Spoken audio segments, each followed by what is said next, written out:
రీసెంట్‌గా ఒక న్యూస్ బాగా వైరల్ అవుతుంది. ఇండియా నుంచి పేరెంట్స్ వస్తున్నప్పుడు గోల్డ్ తీసుకొనొచ్చారు. దాన్ని ప్రాపర్‌గా డిక్లేర్ చేయలేకపోయారు. అండ్ ప్రాపర్‌గా రిటర్న్ టికెట్స్ గూడా లేవు. అందుకోసమే డిపోర్ట్ చేశారు అని చెప్పేసి బాగా ఈ న్యూస్ అయితే వైరల్ అవుతోంది. సో, దీని గురించి అయితే ఈ వీడియోలో షేర్ చేద్దాం అనుకుంటున్నాను. డెఫినిట్‌గా తీసుకోవాల్సిన ప్రికాషన్స్ ఏంటి? చాలామంది చాలా మిస్టేక్స్ చేస్తూ ఉంటారు. ఎస్పెషల్లీ యూఎస్ఏలో ఉన్నటువంటి వాళ్ళ పిల్లలు ఎవరైతే పేరెంట్స్‌ని పిలిపిస్తారో ఇక్కడికి ప్రాపర్‌గా గైడెన్స్ తీసుకోరు. ఏదో ఇంత రిటర్న్ టికెట్స్ బుక్ చేయరు. ఓన్లీ టికెట్స్ బుక్ చేసాం గదా! అంటే ఓకే. అక్కడితో వదిలేస్తారు. వాళ్ళు మధ్యలో చాలా ఇబ్బందులు ఫేస్ చేస్తూ ఉంటారు. సో, వీటి గురించి ఆల్రెడీ ఇంతకుముందు ఒక వీడియోలో షేర్ చేశాను. టాపిక్ వచ్చిన కాబట్టి చెప్తున్నాను. సో, కొత్తగా మన ఛానెల్‌ని చూస్తుంటే తప్పకుండా సబ్స్క్రైబ్ చేసుకోండి. వీడియోనైతే లైక్ చేయండి. ఎవరికైనా యూజ్ అవుతదనుకుంటే షేర్ చేయండి. సరే ఇంక మనం టాపిక్‌లోకొచ్చినట్లయితే మ్యారేజ్ కోసం యూఎస్ఏలో ఈ మధ్య కాలంలో చాలామంది ఇండియన్స్ యూఎస్ఏలోనే మ్యారేజెస్ చేసుకుంటూ ఉన్నారు. ఇక్కడే చాలా గ్రాండ్‌గా అంటే ఫోటోగ్రాఫర్స్, ఈవెంట్ మేనేజర్స్‌ని అందరిని పెట్టి ఇక్కడే మ్యారేజెస్ చేసుకోవడానికి ఇంట్రెస్ట్ చూపిస్తున్నారు. అది వీసా ప్రాబ్లమ్సే కానియండి, లేకపోతే లవ్ మ్యారేజెసే కానియండి, అది ఏదైనా కూడా ఇక్కడే మ్యారేజెస్ చేసుకోవడానికి ఈ మధ్య కాలంలో ఎక్కువ మంది ఇంట్రెస్ట్ చూపిస్తూ ఉన్నారు. ఆఫ్‌కోర్స్ ఇంకా ఇండియాలో ఉన్నటువంటి పేరెంట్స్‌ని, రిలేటివ్స్ ఎవరు ఉండరులెండి. మోస్ట్‌లీ పేరెంట్స్ అండ్ ఇక్కడ ఉన్నటువంటి ఫ్రెండ్స్, దగ్గరలో ఉంటారు కదా యూఎస్ఏలో. సో, వాళ్ళని పిలిపించుకొని మ్యారేజెస్ చేసుకుంటున్నారు. సో, అక్కడి వరకు బానే ఉంది. మెయిన్‌గా ఏంటంటే ఇండియా నుంచి పేరెంట్స్‌ని పిలిపిస్తారు. పిలిపించేటప్పుడు ఏంటంటే వాళ్ళకే కొత్తగా ఉంటది. అక్కడ ఇంగ్లీషోళ్ళు మాట్లాడేది ఏమీ అర్థం గాదు. అన్నీ తెలిసి కంటిన్యూ‌గా అట్‌లీస్ట్ ఇయర్‌లీ వన్స్ 2 ఇయర్స్‌కి ఒకసారి ట్రావెల్ చేసే మనకే ఏమి కూడా అర్థమవ్వదు ఒక్కొక్కసారి. అలాంటిది పేరెంట్స్ ఫస్ట్ టైమ్ వాళ్ళొస్తున్నప్పుడు, ఆ సెకండ్ టైమ్ అయినా కూడా ప్రతిసారి కూడా కొత్తగానే ఉంటది యూఎస్ఏకి రావడం అనేది. ఎంత అలవాటైనా కూడా అన్ని రూల్స్ కాబట్టి కొత్తలాగా అనిపిస్తూ ఉంటది. బట్ వాళ్ళకేంటంటే వీళ్ళు చాలా బర్డెన్ పెడుతూ ఉంటారు. బర్డెన్ వీళ్ళు పెడతారా? లేకపోతే వాళ్ళే వచ్చేటప్పుడు అవి తెస్తాము, ఇవి తెస్తామని అనవసరమైన చెత్తంతా ఏసుకొస్తూ ఉంటారు. నేను చాలా మందిని చూస్తాను. అదేంట్రా బాబు ఇక్కడ దొరుకుతాయి కదా! $1, $2 దొరికేటివి కూడా తెస్తారు. సంతూర్ సోప్ తెచ్చే వాళ్ళని కూడా చూసాను నేను. ఇక్కడ కూడా ఉంటాయి కదా! అవన్నీ. సో, ప్రతీదీ ఉంటది యూఎస్ఏలో. ఇంకా చెప్పాలి అంటే ఇండియాతో పోలిస్తే ఇంకెక్కువగా దొరుకుతాయి. అంటే మనం ఇండియాలో మన దగ్గర స్టోర్స్‌తో పోలిస్తే. ఎందుకంటే ఇక్కడ almost north Indians, south Indians అందరూ ఉంటారు కదా! అండ్ అన్ని కమ్యూనిటీస్ ఉంటారు. డిఫరెంట్‌గా ఉంటాయి కాబట్టి మనం ఇండియాలో చూడని చాలా వెరైటీస్ కూడా మనం యూఎస్ఏలో చూస్తాం. సో, అన్నీ దొరుకుతాయి కాబట్టి అసలు ఏవి తెచ్చుకోవాల్సిన అవసరం ఉండదు. దీని గురించి ఆల్రెడీ చెప్పానులెండి ఇంతకు ముందే చాలా సార్లు. మనము అసలు యూఎస్ఏకి ఎస్పెషల్లీ మన ఇండియన్ క్లోత్స్ తప్ప రిమైనింగ్ ఏవి కూడా మనకు అవసరం పడదు. మేమైతే ఒక బ్రీఫ్ కేస్ అలానే ఉంది తెలుసా! ఇన్ని సంవత్సరాలయినా కూడా అవన్నీ కూడా ఏవి కూడా హెల్ప్ అవ్వవు. సో, చాలా కూడా వేస్ట్ అవుతూ ఉంటాయి. సో, అనవసరంగా ఎక్కువ లగేజ్ తెచ్చుకోవాల్సిన అవసరం అయితే ఉండదు మెయిన్‌గా.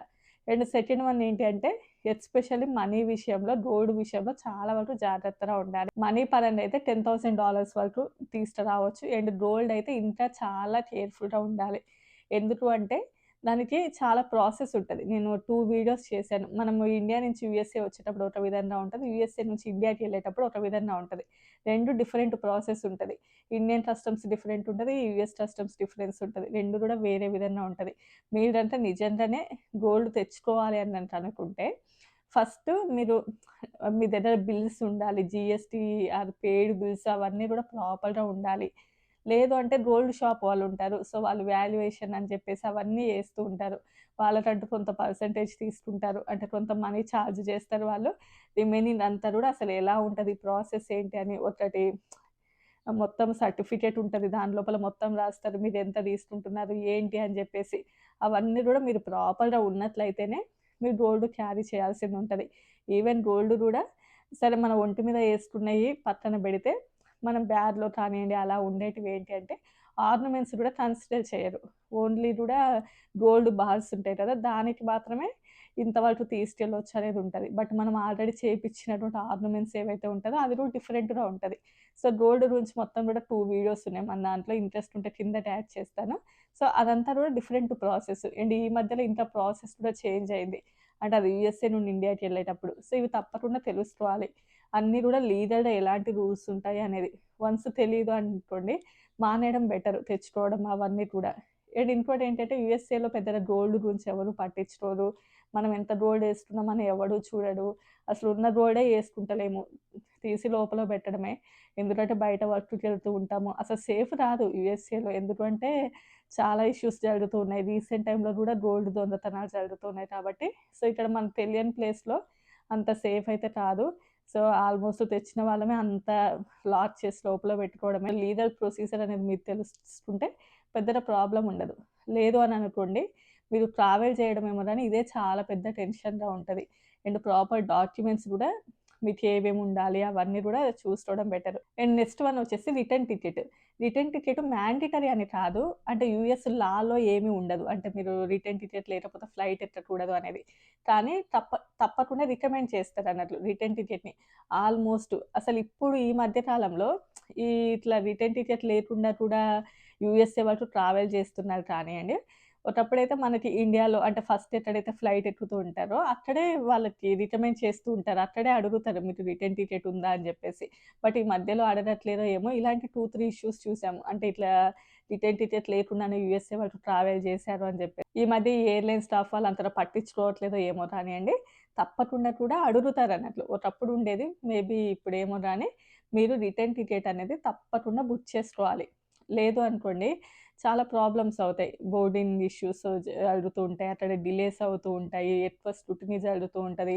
అక్కడున్న ఆఫీసర్ అంతా మీరు మళ్ళీ రిటర్న్ ఇండియాకెళ్ళిపోతారు. లేదు రిటర్న్ మీ హోమ్ కంట్రీకెళ్ళిపోతారు అనంత అతను నమ్మకుంటే మిమ్మల్ని డిపోర్ట్ చేస్తారు. మెయిన్‌గా ఏంటంటే యూఎస్ఏకొచ్చిన తర్వాత విజిటర్స్ లాగా కదా వచ్చేది. వర్క్ వీసా రాదు కాబట్టి విజిటర్ లాగా వచ్చినప్పుడు మళ్ళీ మేము ఈ టైంకి రిటర్న్ ఎళ్ళిపోతాము అన్నట్లుగా వాళ్ళకొక ప్రూఫ్ అన్నట్లు. అదుంటే వాళ్ళు నమ్ముతారు. అలా గాకుండా మేమెళ్ళిపోతాము అని జెప్పేసి మాటలతోటి నడవదు కదా! సో, యూఎస్ అనేది ఇమ్మిగ్రెన్సీ ల్యాండ్. తప్పకుండా ఆ ఇమ్మిగ్రెన్స్ రూల్స్‌ని మనం ఫాలో అవ్వాలి. అండ్ వాటికి రెస్పెక్ట్ గూడా చేయాలి. అండ్ అనవసరమైన థింగ్స్ ఈవెన్ రసరసాలని జెప్పేసి, కర్పూరం అని జెప్పేసి, ప్రసాదాలు అని జెప్పి ఇలాంటివి గూడా చాలా వరకు అవాయిడ్ చేస్తే మంచిది. ఎందుకంటే ఇక్కడ సిస్టమ్ డిఫరెంటు అండ్ యూఎస్ఏలో అగ్రికల్చరల్ డిఫరెంటు. సో, ఇక్కడ సీడ్స్ డిఫరెంట్ అంతా డిఫరెంట్‌గా ఉంటది కాబట్టి అవి తీసుకురావద్దు అని జెప్పేసి వాళ్ళకి ఒక రూల్ ఉంటది. అవి మనం ఫాలో అవుతేనే బెటరు. ఏం గాదు లోపల పెట్టుకొని తెచ్చుకుంటాము, బయట పెట్టుకొని తెచ్చుకుంటాం అంటారు. ఎందుకు? అంటే ఎందుకు అవసరమా? సో, అవాయిడ్ చేస్తేనే బెటరు. డెఫినెట్‌లీ వాటిని రెస్పెక్ట్ చేస్తే చాలా బావుంటది. లేదు అంటే ఇంక ఇలాంటి ఇష్యూస్ ఎదురవుతూ ఉంటాయి. తప్పకుండా ఏంటంటే మెయిన్‌గా ఎవరైతే పేరెంట్స్ ఉంటారో ఫస్ట్ వన్ ఏంటి అంటే రిటర్న్ టికెట్ తప్పకుండా ఉండాలి. సెకండ్ వన్ ఏంటంటే అన్నెసెసరీగా ఎక్స్‌ట్రా లగేజ్ అలాంటివి ఏవి కూడా క్యారీ చేసుకొని పెద్ద బర్డెన్ పెట్టుకోకూడదు. థర్డ్ వన్ గోల్డ్ విషయంలో, మనీ విషయంలో చాలా కేర్‌ఫుల్‌గా ఉండాలి. ఎస్పెషల్లీ గోల్డ్ విషయం లోపల మీకు అంత నమ్మకంగా లేదు. దానిని మేము సరిగ్గా కస్టమ్స్ వాళ్ళకి చెప్పలేము అన్నంత మీకు అనిపించిందనుకోండి, అవాయిడ్ చేయడం బెటరు. లేదు అంటే గోల్డ్ షాప్‌కెళ్ళేసి మొత్తం ప్రాపర్‌గా సర్టిఫికేట్స్ అన్నీ కూడా చేపించుకొని అలా చేస్తే అది బెటర్ అన్నట్లు. అండ్ నెక్స్ట్ వన్ ఏంటి అంటే మీకు ఇన్స్యూరెన్స్ కూడా హెల్త్ ఇన్స్యూరెన్స్ అవి కూడా తీసుకోవడం మంచిది. అది డెఫినిట్‌గా మీరుండే 6 మంత్స్ అయినా కూడా ఒక $1000 ఏమో పెడితే హెల్త్ ఇన్స్యూరెన్స్ ఉంటది. ఐ డోంట్ నో మేబీ అంటే నాకు తెలిసిన వాళ్ళైతే వాళ్ళ పేరెంట్స్ అంతే. $800-1000 సో, అదేంటంటే మీకు ఉన్నన్ని రోజులు చాలా బెటర్. ఎందుకంటే ఒక తెలియని డిఫరెంట్ లొకేషన్ కాబట్టి వెదర్ చేంజ్ అయిన తర్వాత చాలా హెల్త్ ఇష్యూస్ వస్తుంటాయి ఆబ్వియస్‌లీ. హెల్త్ ఇన్స్యూరెన్స్ లేదు అనుకోండి, ఇంక మొత్తం సంపాదించిందంతా పోతది ఇక్కడే. సో, డెఫినిట్‌గా ఏంటంటే హెల్త్ ఇన్స్యూరెన్స్ అనేది మ్యాండేటరీగా ఉండాలి. అది ఓన్లీ గూడా యూఎస్ఏలో ఎవరైతే వాళ్ళ పేరెంట్స్‌ని పిలిపిస్తారో వాళ్ళు తీసుకోవాల్సినటువంటిది ఈ హెల్త్ ఇన్స్యూరెన్స్. అండ్ ఇంకా చాలామందేంటంటే పేరెంట్స్‌ని పిలిపించేటప్పుడు ఈ వీల్ చైర్ ఆప్షన్ బుక్ చేస్తారు. వీల్ చైర్ ఆప్షన్ అనేది ఫ్రీయే. అంటే ఇంత ఏజ్ తర్వాత అని జెప్పేసి ఫ్రీయే అన్నట్లు. సో, అక్కడ మిమ్మల్ని ఎవరు పట్టించుకోరు. పట్టించుకోవాలనే రూల్ గూడా ఏమీ లేదు. మీరు అక్కడ మేమిట్లా బుక్ చేసామని అడగడానికి ఉండదు. మీరు అడిగినా గూడా అక్కడ సమాధానం చెప్పడానికి గూడా ఎవరు ఉండరన్నట్లు. సో, తప్పకుండా ఏంటి అంటే ఇలా థర్డ్ పార్టీ ఆప్షన్స్ ఉంటాయి. సో, మేమెప్పుడైనా కూడా ఇండియా నుంచి యూఎస్ వచ్చేటప్పుడు వాళ్ళనే బుక్ చేస్తామన్నట్లు. సో, 15,000 అలా చార్జ్ చేస్తారు. సో, ఆ థర్డ్ పార్టీ వాళ్ళేంటంటే నువ్వు నీ ఫ్లైట్ టైమింగ్స్ దగ్గర నుంచి నిన్ను మళ్ళీ ఫ్లైట్ ఎక్కిచ్చే వరకు వాళ్ళు మీతోటే ఉంటారు. మీకు అన్ని విధాలుగా చాలా హెల్ప్ చేస్తూ ఉంటారన్నట్లు. సో, కుదిరితే ఏంటి అంటే పోతే పోయిన ఒక 15,000 మీకెంత ఒక $200 అవుతాయి కదా! సో, వాళ్ళకేంటంటే ఇబ్బంది లేకుండా ఉంటది. చాలామందేంటంటే ఈ ఫ్రీ సర్వీసే కదా అని చెప్పేసి వాటిని బుక్ చేస్తారు. సో, అక్కడికెళ్ళిన తర్వాత వాడు రాడు. అక్కడ పట్టించుకునేటోడు ఎవడు ఉండడు. సో, మేము బుక్ చేసాం అంటే ఎవడు ఉండడు గదా! అక్కడ పట్టించుకోవడానికి. ఏజ్‌లో కొంచెం సరే నడవగలిగిన వాళ్ళు అనుకోండి. అదొక మహా సముద్రంలాగా ఉంటది. ఎయిర్‌పోర్ట్ ఎలా ఉంటది international airport. So, then okay. నడవగలిగిన వాళ్ళైతే పర్లేదు. సో, ఇలా నడవలేని వాళ్ళు, ఏజ్‌లో కొంచెం పెద్దవాళ్ళనుకోండి, ఏం జేస్తారు చాలా ఇబ్బంది పడాల్సిందుంటది. అప్పుడంతల అప్పుడే ఏదైనా అసిస్టెంట్‌ని అలా పెట్టుకుందామన్నా కూడా వాళ్ళకి అంతగా తెలియదు. అండ్ కొంతమందేంటంటే ఇద్దరు పెద్దవాళ్ళున్నారనుకోండి కొంచెం తెలియని వాళ్ళు. సో, 2 వీల్ చైర్స్ బుక్ చేస్తారు. మనీ రాదు ఫ్రీగానే. అక్కడికెళ్ళిన తర్వాత అసలు రాడు. ఒకడేమో ఒక్కటే వీల్ చైర్ తీసుకొనొస్తారు. ఒకడు నడవాల్సిందే ఉంటది. సో, ఏంటంటే ఆ విషయాలలో తప్పకుండా మనీ పోయినా కూడా కొంచెం జాగ్రత్తగా ఉండాలి. వాళ్ళకి ఆల్‌మోస్ట్ హార్ట్ అటాక్ వచ్చినంత పనవుతది. ఒకసారి ఒక స్టోరీ చెప్పా కదా! నేను లాస్ట్ టైమ్ ఇండియా నుంచి వచ్చేటప్పుడు ఒక అంకుల్ వాళ్ళొచ్చారు. ఆ అంకుల్ ఆంటీ ఏజ్‌లో నార్మల్‌గానే ఉన్నారు. మంచిగా వాకింగ్ చేయగలరు. ఎనర్జిటిక్‌గానే ఉన్నారు. పాపం వచ్చిన తర్వాత వెయిట్ చేస్తా ఉన్నారు. మేమిలా బుక్ చేసామమ్మ రాలేదు అంటే అక్కడ ఎవరు పట్టించుకుంటారు. నైట్ 2, 2:30 ఆ టైం కదా! మనం ఢిల్లీ టు చికాగో ఆ టైంలో. సో, మొత్తం యూఎస్ వరకు నాతో పాటే వచ్చారు. లక్కీలీ ఏంటంటే అక్కడ అంటే మేము బుక్ చేసుకున్న థర్డ్ పార్టీ సర్వీస్ వాళ్ళేంటంటే కార్ట్ తీసుకొనొచ్చారు. సో, ఆ కార్ట్‌లో ఏంటి అంటే 4-5 మెంబర్స్‌ని కూర్చోవచ్చు కదా! సో, అలా మొత్తానికైతే మేనేజ్ చేశారు. వాళ్ళు మళ్ళీ ఎక్స్‌ట్రా మనీ కూడా ఏమి అడగలే. అడుగుతారేమో అనుకున్నాను నేను. అంటే మళ్ళీ వీళ్ళు కూడా యాడ్ అయ్యారు కాబట్టి. సో, ఏమి అడగలే. నేనక్కడ అంకుల్‌కి చెప్పాను. అంకుల్ మరి మీరు ఎవరినైనా బుక్ చేసుకుంటారా? ఎవరినైనా మాట్లాడమంటారా? అంటే ఎందుకమ్మా మేము యాక్టివ్‌గానే ఉన్నాం, నడుస్తాం అంటున్నారు. ఇండియన్ పేరెంట్స్ మెంటాలిటీ ఎలా ఉంటది 15,000 పెట్టాలా? ఆ మైండ్ సెట్ ఉంటది కదా! సో, పాపం అది ఇక్కడ వాళ్ళది కాదు మిస్టేకు. ఎవరైతే యూఎస్ఏ నుంచి చేస్తూ ఉంటారో వాళ్ళది మిస్టేకు.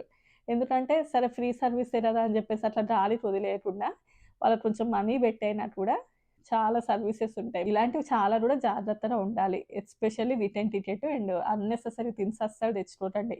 రిటర్న్ టికెట్ మీ పిల్లల్ని అడగండి బుక్ చేశారా అనేసి. లేదులే మనం ఆ టైంకి చూసుకుందాం. ఇన్ కేస్ మీరు ఆ టైం లోపల ఇంకొద్ది రోజులు ఉండాలి అనుకుంటే మళ్ళీ ఎక్స్‌టెండ్ చేసుకోవచ్చు. పెద్ద ప్రాబ్లమ్ ఏమీ ఉండదు. బట్ ముందే ఆ టైంలో చూద్దాము. ఇప్పుడు ఫ్లైట్ టికెట్స్ రేట్లు చాలా ఎక్కువగా ఉన్నాయి. అప్పుడు తగ్గుతాయేమో చూద్దాము. సో, ఇలాంటివి చెప్తే లేదు ఇవన్నీ ఉంటేనే వస్తాము. లేకపోతే మాకు ఇబ్బంది అవుతదేమో అని చెప్పండి మీరు. ప్రాబ్లమ్ ఏమీ ఉండదు. సో, ఇంతే అండి. నచ్చితే లైక్ చేయండి, షేర్ చేయండి, సబ్స్క్రైబ్ చేసుకోండి. మరో మంచి వీడియోతో కలుద్దాం. Bye bye.